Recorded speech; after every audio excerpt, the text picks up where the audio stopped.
பேக்கரியில் வாங்குற மாதிரி சாஃப்டாக ப்ரெட் எப்படி செய்கிறதுன்னு பார்க்க போகிறோம். ஒரு பாத்திரத்தை எடுத்துகிட்டு அதில் ஒரு 3 டீஸ்பூன் அளவு ஜீனி போட்டுக்கோங்க. 2.25 டீஸ்பூன் அளவு ஈஸ்ட்டு. நல்ல ஈஸ்ட்டாக இருந்தால் ப்ரெட்டு ரொம்ப நல்லா வரும். இதில் ஒரு 100 ml பாலை வெதுன்னு சூடாக்கி இதில் ஊற்றிக்கோங்க. ப்ரெட்டு செய்கிறதுன்னு அவ்வளோ கஷ்டமான வேலை இல்லை, ஈஸியாகவே செஞ்சிடலாம். இந்த மாதிரி அதை கலந்து விட்டுக்கோங்க. கலந்து விட்டு ஒரு 10 நிமிஷம் அதை மூடி வச்சுருங்க.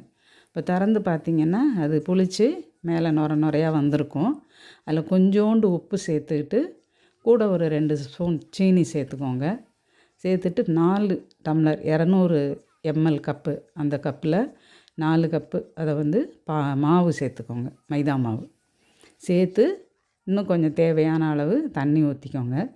தண்ணி பார்த்து ஊற்றிக்கலாம். நிறையா ஊற்றுனீங்கன்னா ரொம்ப லூஸ் ஆயிரும். அதனால் அளவு பார்த்து நம்ம அப்பப்போ ஊற்றிக்கலாம். இந்த மெஷர்மெண்ட்டு சொல்கிற மாதிரியெல்லாம் நம்ம நிறையா சேர்த்துட்டோம் அப்படின்னாக்கா சில சமயங்களில் ரொம்ப லூஸ் ஆயிரும் மாவு. அதனால் நம்ம அளவு பார்த்து தண்ணி ஊற்றிக்கிட்டால் போதும். 2 டீஸ்பூன் அளவு வெண்ணெய் எடுத்து இதில் போட்டுக்கோங்க. போட்டு நல்லா கலந்து விட்டுருங்க.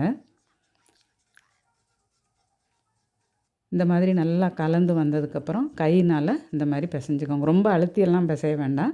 சும்மா ஒன்றா அது திரண்டு வரணும். அந்த மாதிரி ஆக்கி ஒரு பிளேட்டில் மாற்றிட்டு இப்போ அதே நம்ம மாவு பிசைஞ்ச அந்த பாத்திரத்தில் கொஞ்சமாக எண்ணெய் விட்டு நல்லா எல்லா பக்கமும் அந்த எண்ணெயை இப்போ ஸ்ப்ரெட் பண்ணி விட்டுக்கோங்க. விட்டுட்டு இந்த மாவை அதில் திரும்ப போட்டு திரும்பவும் மூடி வச்சுருங்க. மூடி ஒரு மணி நேரம், வெயில் காலமாக இருந்தால் ஒரு 45 மினிட்ஸ்லேயே இந்த மாவு நல்லா உப்பி வந்துடும். இது குளிர் காலங்கிறதுனால இந்த மாதிரி ஒரு துணியையும் மேலே போட்டு மூடி வச்சுருங்க. வச்சுட்டு ஒரு 1 ஹவர் கழித்து எடுத்திங்கன்னா இந்த மாதிரி நல்லா உப்பி வந்திருக்கும். டபுள் ஆகிருக்கும், நம்ம வச்சதை விட டபுள் அளவு அமௌண்ட் வந்திருக்கும் அது. இப்போ அதை ஒரு சப்பாத்தி கல்லில் கொஞ்சம் மாவை ஸ்ப்ரெட் பண்ணிக்கிட்டு அதில் போட்டுக்கிட்டு கையில் ஒட்டுற மாதிரி இருந்தால் திரும்பவும் கொஞ்சம் மாவை தொட்டு இந்த மாதிரி ஸ்ப்ரெட் பண்ணிக்கோங்க.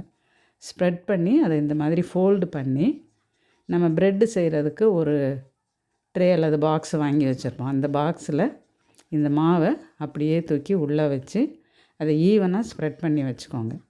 இது ரொம்ப கஷ்டப்பட்டு மாவு பிசையணுன்னெலாம் கிடையாது. சும்மா லேசாக கலந்து பிசைஞ்சு வச்சாலே போதுமானது. திரும்ப ஒரு 20 to 30 மினிட்ஸ் வச்சிங்கன்னா இந்த மாதிரி மேலே ரைஸ் ஆகி வந்துடும். இது அவனில் இந்த மாதிரி பேக் பண்ணி எடுக்கணும். ஒவ்வொரு அவனுக்கும் தகுந்த டெம்பரேச்சரை நம்ம செட் பண்ணிக்கணும். ரொம்ப சாஃப்டாக டேஸ்ட்டாக இருக்கும்.